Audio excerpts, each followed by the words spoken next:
ಏನ್ರಿ ಕುರುಬ ಸಮುದಾಯದ ಬಂಧುಗಳೇ, ಎಲ್ಲಾರು ಚೆನ್ನಾಗಿದ್ದೀರಾ? ಆರಾಮಾಗಿದ್ದೀರಾ? ಊಟ ಮಾಡಿದ್ರ? ತಿಂಡಿ ತಿಂದ್ರ? ರಾತ್ರಿ ಮಲ್ಕೊಂಡ್ರ? ಟಿವಿ ನೋಡಿದ್ರ? ಇಷ್ಟೇ. ಕುರುಬರನ್ನ ಯಾವ ರೀತಿ ನಡೆಸ್ಕೊಳ್ಳಾಗ್ತಾ ಇದೆ, ಕುರುಬರ ಪರಿಸ್ಥಿತಿ ಏನಿದೆ, ಕುರುಬರ ಆಸ್ತಿಗಳು ಏನಾಗ್ತಾ ಇದೆ, ಕುರುಬರ ಮೇಲೆ ಅಟ್ರಾಸಿಟಿ ದೌರ್ಜನ್ಯ ಯಾವ ರೀತಿ ಆಗ್ತಾ ಇದೆ, ಕುರುಬರನ್ನ ಯಾವ ರೀತಿ ಸರ್ಕಾರಗಳು ನಡೆಸ್ಕೊಳ್ತಾ ಇದ್ದಾವೆ, ಕುರುಬರಿಗೆ ಶೈಕ್ಷಣಿಕವಾಗಿ ಕುರುಬರು ಯಾವ ರೀತಿ ಇದ್ದಾರೆ, ಧಾರ್ಮಿಕವಾಗಿ ಯಾವ ರೀತಿ ಇದ್ದಾರೆ, ಆರ್ಥಿಕವಾಗಿ ಯಾವ ರೀತಿ ಇದ್ದಾರೆ, ಔದ್ಯೋಗಿಕವಾಗಿ ಯಾವ ರೀತಿ ಇದ್ದಾರೆ, ರಾಜಕೀಯವಾಗಿ ಯಾವ ರೀತಿ ಇದ್ದಾರೆ, ಏನಾದ್ರೂ ಯಾವತ್ತಾದ್ರೂ ಯೋಚನೆ ಮಾಡಿದ್ದೀರಾ? ಈ ಬೆಂಗಳೂರಿನಲ್ಲಿ ಹಿರಿಯರು ಒಂದು ಕರ್ನಾಟಕ ಪ್ರದೇಶ ಕುರುಬರ ಸಂಘ ಅಂತ ಕಟ್ಟಿದ್ದಾರೆ. ಬೆಂಗಳೂರಿನ ಗಾಂಧಿನಗರದಲ್ಲಿ ಹೃದಯ ಭಾಗದಲ್ಲಿ ಕಟ್ಟಿದ್ದಾರೆ.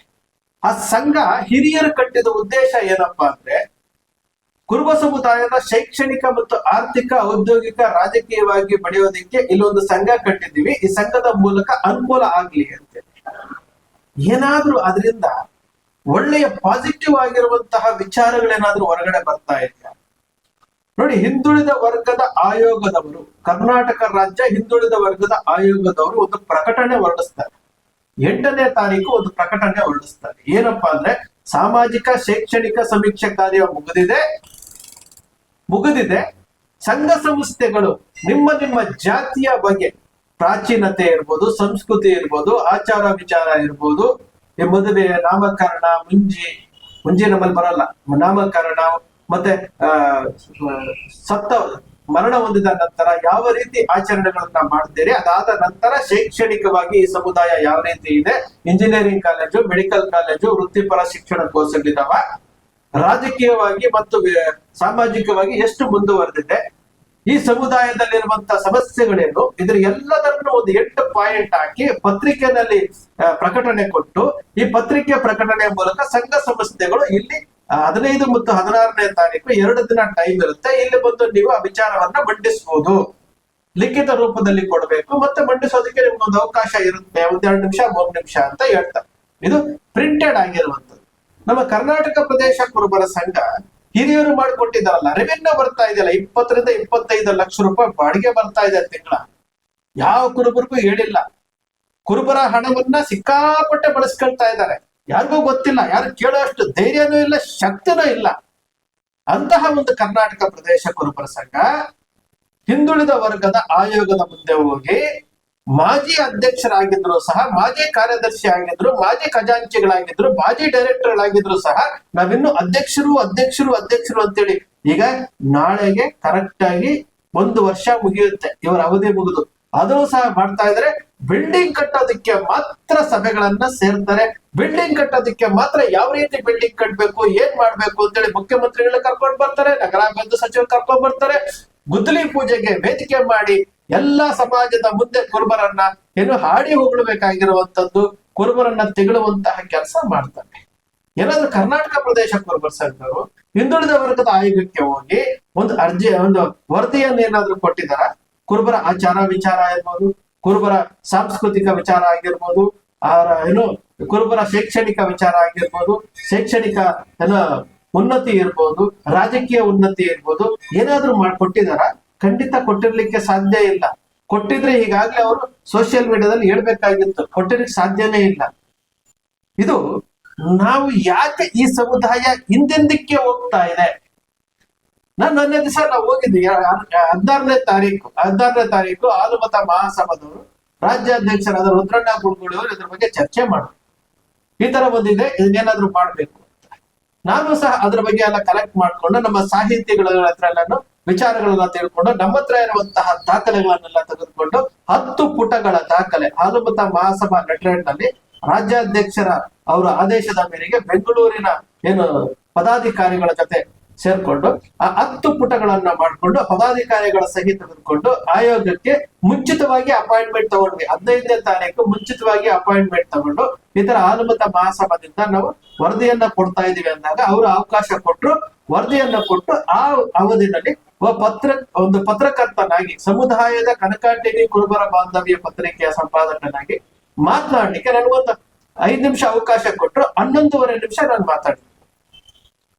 ಯಾವ್ದ್ರ ಬಗ್ಗೆ ಮಾತಾಡಿದೆ ಅಂದ್ರೆ, ಈ ಸಮುದಾಯದ ಮೇಲೆ ನಡೀತಾ ಇರುವಂತಹ ಅಟ್ರಾಸಿಟಿ, ದೌರ್ಜನ್ಯ, ಈ ಸಮುದಾಯದಲ್ಲಿ ಇಲ್ಲದಂತಹ ಶಿಕ್ಷಣ ಸಂಸ್ಥೆಗಳು, ಈ ಸಮುದಾಯವನ್ನ ಯಾವ ರೀತಿ ರಾಜಕೀಯ ಪಕ್ಷಗಳು ಬಳಸ್ಕೊಳ್ತಾ ಇದ್ದಾರೆ, ಈ ಸಮುದಾಯ ವೋಟ್ ಬ್ಯಾಂಕ್ ಆಗಿದೆ, ಈ ಸಮುದಾಯದಲ್ಲಿ ಯಾವುದೇ ರೀತಿಯಾದಂತಹ ಉನ್ನತಿ ಇಲ್ಲ, ಸಂಖ್ಯೆಯಲ್ಲಿ ದೊಡ್ಡದಿದ್ದೀವಿ ಬಟ್ ಏನೂ ಇಲ್ಲ ಅನ್ನೋ ವಿಚಾರವನ್ನ ನಾನು 11 ನಿಮಿಷಗಳ ಕಾಲ ಆಯೋಗದ ಅಧ್ಯಕ್ಷರು, ಸದಸ್ಯರು ಮತ್ತು ಆಯುಕ್ತರ ಮುಂದೆ, ಅಧಿಕಾರಿಗಳ ಮುಂದೆ ನಾ ಮಾತನಾಡಿದ್ದೇನೆ. ನಾನು ಯಾಕೆ ಈ ವಿಚಾರ ಹೇಳ್ತಾ ಇದ್ದೀನಿ ಅಂತಂದ್ರೆ, ಕುರುಬ ಸಮುದಾಯ ಯಾಕೆ ಇವತ್ತು ಹಿಂದಿಂದಕ್ಕೆ ಹೋಗ್ತಾ ಇದೆ, ಜಯಪ್ರಕಾಶ್ ಹೆಗಡೆ ಅವರು ಕೊಟ್ಟಿರುವಂತಹ ರಿಪೋರ್ಟ್ ಅಲ್ಲಿ ಅಲೆಮಾರಿಗಳಿಗಿಂತಲೂ ಕೆಳಮಟ್ಟಕ್ಕಿದೆ ಈ ಸಮುದಾಯ, ಅತಿ ಹಿಂದುಳಿದಿದೆ ಅಂತೇಳಿ ಒಂದು ಆಯೋಗ, ಹಿಂದುಳಿದ ವರ್ಗದ ಆಯೋಗ ವರದಿ ಕೊಡುತ್ತೆ. ಕಳೆದ ಸಚಿವ ಸಂಪುಟದಲ್ಲಿ ಇಟ್ಟಾಗ 1B ಶಿಫಾರಸ್ ಮಾಡ್ತೀವಿ ಅಂತ ಏನೋ ಹೇಳ್ತಾರೆ. ಇಂತಹ ಪರಿಸ್ಥಿತಿನಲ್ಲಿ ಈ ಸಮುದಾಯದ ಸಂಘ ಸಂಸ್ಥೆ, ನಮ್ಮ ಹೇಳ್ದಲ್ಲ, ಕರ್ನಾಟಕ ಪ್ರದೇಶ ಕುರುಬರ ಸಂಘ ಆಗಲಿ, ಕನಕ ಗುರುಪೀಠ ಆಗಲಿ, ಎರಡೂ ಸಹ ಸಮುದಾಯದ ಆಸ್ತಿಗಳದು, ಯಾರೊಬ್ಬರ ಸೊತ್ತು ಅಲ್ಲ. ಕನಕ ಗುರುಪೀಠ ಮಾಡ್ತಾ ಇರುವಂತಹ ಕೋಟ್ಯಾಂತರ ರೂಪಾಯಿ ಆಸ್ತಿ ಅದು ಸಮುದಾಯಕ್ಕೆ ಸೇರುತ್ತದು, ಅದು ಯಾರು ವೈಯಕ್ತಿಕ ಅಲ್ಲ. ಅದೇ ರೀತಿ ಕರ್ನಾಟಕ ಪ್ರದೇಶ ಕುರುಬರ ಸಂಘದ 1 ರೂಪಾಯಿ ಸಹ ಪ್ರತಿಯೊಬ್ಬ ಸಮಾಜಕ್ಕೆ, ವ್ಯಕ್ತಿಗೂ ಸೇರ್ಬೇಕಾಗಿರುವಂತದ್ದು. ಮಾಡ್ತಾ ಇರ್ಬೋದೇನು, ಕೊಡ್ಬೇಕಾಗಿತ್ತಲ್ಲ. ಹಿಂದುಳಿದ ಕರ್ನಾಟಕ ರಾಜ್ಯ ಹಿಂದುಳಿದ ವರ್ಗದ ಆಯೋಗದ ಮುಂದೆ ಮಂಡಿಸ್ಬೇಕಾಗಿತ್ತಲ್ಲ, ಯಾಕೆ ಮಂಡಿಸ್ಲಿಲ್ಲ? ಯಾಕ್ರಿ ಮಂಡಿಸ್ಲಿಲ್ಲ? ಮಂಡಿಸಿದ್ರೆ ಕಾಪಿ ಹಾಕ್ಬೇಕಾಗಿತ್ತಲ್ಲ, ಯಾಕೆ ಹಾಕಿಲ್ಲ? ಇದು ನಮ್ಮ ಸಮುದಾಯದ ದೌರ್ಭಾಗ್ಯ. ಇದು ಹಿಂದೆನೂ ಸಹ ಜಯಪ್ರಕಾಶ್ ಹೆಗಡೆ ಅವರು ಕರೆದಿದ್ದಂತಹ ಎಲ್ಲಾ ಜಾತಿಗಳು, ಟೂಯಲ್ಲಿ ಇರುವಂತಹ ಅಷ್ಟು ಜಾತಿಗಳನ್ನ ಅವರು ಆಹ್ವಾನ ಮಾಡ್ತಾರೆ 2022ರಲ್ಲಿ. ಆಗಲೂ ಸಹ ಅನುಮತ ಮಹಾಸಭಾ ರೆಪ್ರೆಸೆಂಟೇಟ್ ಮಾಡಿತ್ತು, ಬೇರೆ ಬೇರೆ ಸಮುದಾಯದವ್ರಿಗೂ ರೆಪ್ರೆಸೆಂಟೇಟ್ ಮಾಡಿದ್ರು. ಆದ್ರೆ ಕರ್ನಾಟಕ ಪ್ರದೇಶ ಕುರುಬರ ಸಂಘದವ್ರು ಬಂದಿರಲಿಲ್ಲ. ಆಗ ಈಗಲೂ ಸಹ 2025ಕ್ಕೆ ಸರ್ಕಾರ ಒಂದು ಅವಕಾಶವನ್ನ ಕೊಟ್ಟಾಗ ಈ ಸಮುದಾಯದ ಸ್ಥಿತಿಗತಿಗಳ ಬಗ್ಗೆ ಅಲ್ಲಿ ದಾಖಲೆ ಆಗುತ್ತೆ, ವರದಿ ದಾಖಲೆ ಆಗುತ್ತೆ. ಇವತ್ತು ನಾವು ಹಿಂದುಳಿದ ವರ್ಗದ ಆಯೋಗಕ್ಕೆ ಕೇಳಿರುವಂತಹ ಪ್ರಶ್ನೆಗಳು ಅವರ ಮನಸ್ಸಿಗೆ ತಾಕಿದೆ. ಈ ಸಮುದಾಯದ ಮೇಲೆ ನಡೀತಾ ಇರುವಂತಹ ಅಟ್ರಾಸಿಟಿ, ದೌರ್ಜನ್ಯಗಳಿಗೆ ನಾನು ದಾಖಲೆ ಕೊಟ್ಟಿದ್ದೇನೆ. ಸುಮಾರು 20 ಜಿಲ್ಲೆಗಳಲ್ಲಿ ಹಾಕಿರುವಂತಹ RTI ಮಾಹಿತಿ ಪ್ರಕಾರ ಅವರಿಗೆ ದಾಖಲೆಗಳನ್ನ ಕೊಟ್ಟಿದ್ದೇನೆ. ಈ ಸಮುದಾಯವನ್ನ ಅಟ್ರಾಸಿಟಿಯಿಂದ ಮುಕ್ತಗೊಳಿಸಿ, ಎಷ್ಟಿ ಸಿಗುವವರೆಗಾದ್ರೂ ಮುಕ್ತಗೊಳಿಸಿ. ಹಿಂದುಳಿದ ವರ್ಗದ ಆಯೋಗ ನಮ್ಮ ಸಮುದಾಯಕ್ಕೆ ಏನೂ ಮಾಡಿಲ್ಲ ಅನ್ನೋ ವಿಚಾರವನ್ನ ಆ ಸಭೆಯಲ್ಲಿ ನಾನು ಪ್ರತಿಪಾದಿಸಿದ್ದೇನೆ. ಇದು ನಾನೊಬ್ಬ ಮಾತನಾಡೋದಲ್ಲ, ಸಂಘ ಸಂಸ್ಥೆಗಳು ಅಂತ ಮಾಡ್ಕೊಂಡಿದ್ದೀರಲ್ಲ. ನಮ್ಮ ಅಧ್ಯಕ್ಷರು ಅಂತೇಳಿ 1 ವರ್ಷ ಆಯ್ತಲ್ರಿ. ಇವತ್ತಿಗೆ ನಾಳೆಗೆ 1 ವರ್ಷ ಆಗ್ತಾ ಇದೆಯಲ್ಲ. ಎಲೆಕ್ಷನ್ ಮುಗಿದು 1 ವರ್ಷ ಆಗ್ತಾ ಇದೆಯಲ್ಲ. ಮಾಜಿಗಳಾಗಿ 1 ವರ್ಷ ಆಗ್ತಾ ಇದೆಯಲ್ಲ. 1 ವರ್ಷದಿಂದ ನಾವು ಹಾಲಿಗಳು ಅಂತ ಹೋಗ್ತಾ ಇದ್ರಲ್ಲ. ಇದು ಸಮಾಜದ ವಿಚಾರ ಅಲ್ವಾ? ಇದು ಕೋಟಿ ಹಣಕ್ಕೆ ಲೆಕ್ಕ ಇಲ್ಲ, ಕೋಟಿ ಹಣಕ್ಕೆ ಲೆಕ್ಕ ಇಲ್ಲ. ಪೊಲೀಸ್ ಸ್ಟೇಷನ್ ಅಲ್ಲಿ ದೂರು ಕೊಟ್ರೆ ಅದನ್ನ FIR ಮಾಡಿಸದೇ ಇರುವಂತ ತಡೆಯುವಂತಹ ಕೆಲಸ ಪೊಲೀಸ್ನವರು ಮಾಡ್ತಾರೆ. ಇದು ಸಮಾಜದ ಆಸ್ತಿ ಅಲ್ವೇ, ಸಮಾಜದ ವಿಚಾರ ಅಲ್ವಾ? ಯಾತಕ್ ಮಾತಾಡ್ತಾ ಇಲ್ಲ? ಯಾಕೆ ಈ ರೀತಿಯಾಗಿ ಈ ಸಮುದಾಯವನ್ನ ಬಳಸ್ಕೊಳ್ತಾ ಇದ್ದಾರೆ ಬೇರೆಯವರು? ರಾಜಕೀಯ ಪಕ್ಷಗಳು ಬಳಸ್ಕೊಳ್ತಾ ಇದ್ದಾರೆ. ಈ ಸಮುದಾಯದ ಜನಕ್ಕೆ ನಾವ್ ಏನ್ ಮಾಡ್ತಾ ಇದೀವಿ ಅನ್ನೋದೇ ಗೊತ್ತಿಲ್ರಿ. ನಾವ್ ಯಾಕೆ ಏನ್ ಜೀವನ ಮಾಡ್ತಾ ಇದೀವಿ ಅನ್ನೋದೇ ಗೊತ್ತಿಲ್ಲ. ಅಷ್ಟು ಮುಗ್ಧತೆ, ಅಷ್ಟು ಅಮಾಯಕತ್ವ ಇರುವಂತ ಈ ಸಮುದಾಯ ಬರೀ ಬೇರೆಯವ್ರಿಗೆ ನೀವು ಜೈಕಾರ ಹಾಕೊಂಡು ಹೋಗ್ತಾ ಇದ್ದೀರಿ ಹೊರತು ನೀವು ಬೆಳಿಬೇಕು ಅಂತ ಅನ್ನಿಸ್ತಾನೆ ಇಲ್ವಲ್ಲ. ನಾವ್ ಬೆಳಿತೀನಿ ಅಂತ ಬಂದವರು, ಒಬ್ಬ ರಾಜ್ಯ ಮಟ್ಟದ ನಾಯಕರಾಗ್ತೀವಿ ಅಂತ ಬಂದವರನ್ನ ಆತ್ಮಸ್ಥೈರ್ಯ ಕುಗ್ಗಿಸುವಂತಹ ಕೆಲಸ ಮಾಡ್ತೀವಿ. ಮುಂದೆ ದಾರಿನೇ ಇಲ್ಲದಂತಹ ಕತ್ತಲಿನಲ್ಲಿ ತೆಗೆದುಕೊಂಡು ಹೋಗುವಂತಹ ಈ ಸಮುದಾಯಕ್ಕೆ ದಾರಿನೇ ಇಲ್ಲದಂತಹ ಪರಿಸ್ಥಿತಿಗೆ ತೆಗೆದುಕೊಂಡು ಹೋಗ್ತಾ ಇದ್ರು ಸಹ ಕರ್ನಾಟಕದ 31 ಜಿಲ್ಲೆಯಲ್ಲಿ ವಾಸ ಮಾಡ್ತಾ ಇರುವಂತಹ ಕುರುಬರೇ, ಒಂದು ಸ್ವಲ್ಪನಾದ್ರೂ ಯೋಚಿಸಬೇಕು. ನಾವು ಯಾತಕ್ಕೋಸ್ಕರವಾಗಿ ಭೂಮಿ ಮೇಲೆ ಹುಟ್ಟಿದ್ದೀವಿ? ನಾವು ದೈನಂದಿನ ವಿಚಾರಗಳಲ್ಲಿ, ಕುಟುಂಬದ ಜೊತೆನಲ್ಲಿ ಈ ಸಮುದಾಯದಲ್ಲಿ ಹುಟ್ಟಿರುವಂತಹ ಇದಿದೆಯಲ್ಲ, ನಮ್ಗೆ ಋಣ ಇದೆಯಲ್ಲ, ಆ ಋಣ ತೀರ್ಸೋದಕ್ಕೋಸ್ಕರವಾಗಿ ಸಮುದಾಯದ ಪರವಾಗಿ ಏನಾದ್ರೂ ಮಾಡ್ಬೇಕಲ್ಲ. ಸೆಲ್ಫಿ ಓಡಿಸ್ಕೊಡ್ತೀರಿ, ಫೋಟೋ ಓಡಿಸ್ಕೊಡ್ತೀರಿ. ಈಗ ನೋಡಿ, ನೆಕ್ಸ್ಟ್ ಏಪ್ರಿಲ್ ಮೇ ನಲ್ಲಿ BBMP ಚುನಾವಣೆ, ಆ ಚುನಾವಣೆ, ಈ ಚುನಾವಣೆ ಅಂತ ಬಂದ್ಬಿಡ್ತಲ್ಲ. ಇನ್ನು ಸ್ಟಾರ್ಟ್, ಇನ್ನು ಅವ್ರ ಹತ್ರ ಹೋಗಿ ಸೆಲ್ಫಿ ಓಡಿಸ್ಕೊ, ಇವ್ರ ಹತ್ರ ಹೋಗಿ ಸೆಲ್ಫಿ ಓಡಿಸ್ಕೊ. ಅವ್ರಿಗೆ ವೋಟ್ ಬ್ಯಾಂಕ್ ಆಗಿ, ಇವ್ರ ವೋಟ್ ಬ್ಯಾಂಕ್ ಆಗಿ, ಇನ್ನು 5-6 ತಿಂಗಳು ಇವರು ವೋಟ್ ಬ್ಯಾಂಕ್ ಆಗಿ ಕೆಲಸ ಬಳಕೆ ಆಗ್ತಾರೆ ಹೊರತು ಇವರಿಗೆ ನಾವ್ ಏನ್ ಮಾಡ್ತಾ ಇದೀವಿ ಅನ್ನೋದೇ ಗೊತ್ತಿಲ್ಲ. ಇದು ನಮ್ಮ ಸಮುದಾಯದ ಪರಿಸ್ಥಿತಿ. ನಾನು ಯಾಕೆ ವಿಚಾರ ಮಾತಾಡ್ತೀನಿ ಅಂದ್ರೆ ಬೇಜಾರಾಗುತ್ತೆ. ಹಿಂದುಳಿದ ವರ್ಗದ ಆಯೋಗದ ಮುಂದೆನೂ ಸಹ ಇದನ್ನೇ ನಾನು ಮಾತನಾಡಿದ್ದೀನಿ. ಯಾಕೆ ಮಾತಾಡಿದ್ದೀನಿ ಅಂತಂದ್ರೆ 2017ರಲ್ಲಿ ಸ್ವತಃ ಮುಖ್ಯಮಂತ್ರಿಗಳ ಜೊತೆ ಮಾತನಾಡ್ಬೇಕಾದ್ರೆ ಕಾಗಿನೆಲೆಯಲ್ಲಿ ಈ ಕುರುಬರ ಮೇಲೆ ನಡೀತಾ ಇರುವಂತಹ ಅಟ್ರಾಸಿಟಿ ದೌರ್ಜನ್ಯದ ಬಗ್ಗೆ ಅವ್ರ ಹತ್ರ ಮಾತಾಡಿದಾಗ ಅವರೇ ಹೇಳಿರುವಂತದ್ದು ಹೌದು ಇದು ಆಗಬೇಕು, ಸವಿತಾ ಸಮಾಜದ ವಿಚಾರವನ್ನ ಉಲ್ಲೇಖ ಮಾಡಿ ಹೌದು ಆಗಬೇಕು ಅಂತೇಳಿ ಅವತ್ತು ಅವರು ಮೌಖಿಕವಾಗಿ ಕೊಟ್ಟಂತಹ ಮಾತುಗಳು. ಆದೇಶದ ಪ್ರಕಾರ ನಾವು ಕಾಂತರಾಜ್ ಅವ್ರನ್ನ ಭೇಟಿ ಮಾಡಿ ಅಲ್ಲಿ ಅರ್ಜಿ ಕೊಟ್ಟಿದೀವಿ 2017ರಲ್ಲಿ. 2018ರಲ್ಲಿ ಕೊನೆ ಕ್ಯಾಬಿನೆಟ್ಗಾದ್ರೂ ಬರುತ್ತೆ ಅಂತೇಳಿ ಬಹಳ ಪ್ರಯತ್ನ ಮಾಡಿದ್ವಿ, ಆಗ್ಲಿಲ್ಲ. ಅದಾದ ನಂತರ ಜಯಪ್ರಕಾಶ್ ಹೆಗಡೆ ಅವ್ರು ಬಂದಾಗ್ಲೂ ಸಹ ಮಾತಾಡಿದ್ವಿ, ಆಗ್ಲೂ ಆಗ್ಲಿಲ್ಲ.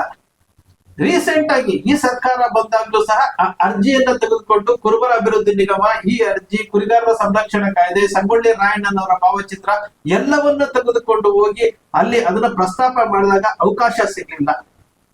ಈಗ ಹಿಂದುಳಿದ ವರ್ಗದ ಆಯೋಗ ಇವತ್ತು ಒಂದು ಅವಕಾಶ ಕೊಟ್ಟಾಗ 3ನೇ ಆಯೋಗದ ಅಧ್ಯಕ್ಷರ ಮುಂದೆ ಆ ವಿಚಾರವನ್ನ ಪ್ರತಿಪಾದಿಸಿದ್ದೇವೆ.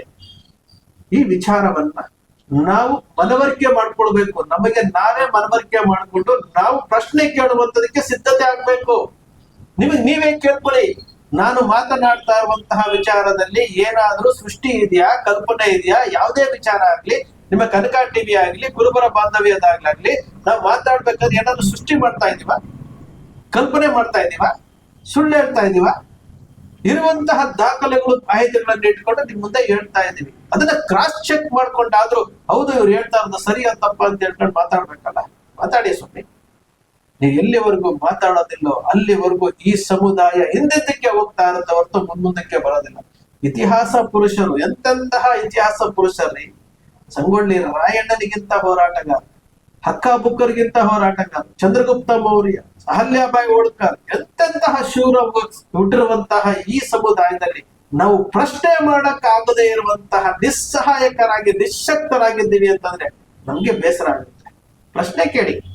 ಯಾಕ್ರಿ ಕರ್ನಾಟಕ ಪ್ರದೇಶ ಕುರುಬರ ಸಂಘದವರು ನೀವ್ಯಾಕೆ ಕರ್ನಾಟಕ ರಾಜ್ಯ ಹಿಂದುಳಿದ ವರ್ಗದ ಆಯೋಗಕ್ಕೆ ಹೋಗಿ ಅವರು ಪ್ರಕಟಣೆ ಕೊಟ್ರು, ಯಾಕ್ರಿ ಹೋಗಿ ಕೇಳಲಿಲ್ಲ?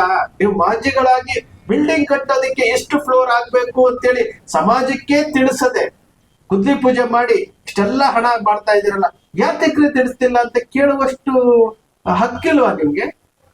ಇದು ನಮ್ಮ ಸಮುದಾಯದ ಪರಿಸ್ಥಿತಿ. ಸ್ನೇಹಿತರೆ, ನಿಮ್ಮ ಕನಕ ಟಿವಿ ಯಾವತ್ತಿಗೂ ಸೃಷ್ಟಿ ಮಾಡೋದಿಲ್ಲ, ಕಲ್ಪನೆ ಮಾಡೋದಿಲ್ಲ, ವಾಸ್ತವದ ವಿಚಾರವನ್ನು ವಿಶ್ಲೇಷಣೆ ಮಾಡ್ತದೆ. ತುಳಿಯೋದಕ್ಕೆ ಎಷ್ಟು ಪ್ರಯತ್ನ ಮಾಡಿದ್ರು ಪುಟಿದೆದ್ದು ಮಾತಾಡುತ್ತೆ. ಯಾಕಂದ್ರೆ ಈ ಸಮಾಜದಲ್ಲಿ ನಾನು ಹುಟ್ಟಿದೀನಿ, ಆ ಸಮಾಜದ ಋಣ ನನಗಿದೆ. ಆ ಋಣವನ್ನ ತೀರ್ಸೋದಕ್ಕೆ ಒಂದು ಅವಕಾಶ ಸಿಕ್ಕಿದೆ. ಸಮಾಜದ ಮುಂದೆ ಸತ್ಯವನ್ನೇ ಹೇಳ್ತಾ ಇರ್ತೀನಿ. ನಿಮ್ಮ ಕನಕ ಟಿವಿಯ ವಿಶ್ಲೇಷಣೆ ನಿಮ್ಗೆ ಇಷ್ಟ ಆಯ್ತು ಅಂದ್ರೆ ಸಬ್ಸ್ಕ್ರೈಬ್ ಆಗ್ಲಿಲ್ಲ ಅಂದ್ರೆ ಸಬ್ಸ್ಕ್ರೈಬ್ ಮಾಡ್ಕೊಳ್ಳಿ. ಪಕ್ಕದಲ್ಲಿ ಕಾಣುವಂತ ಬೆಲ್ ಐಕಾನ್ ಪ್ರೆಸ್ ಮಾಡಿ, ಶೇರ್ ಮಾಡಿ, ಪ್ರೋತ್ಸಾಹಿಸಿ.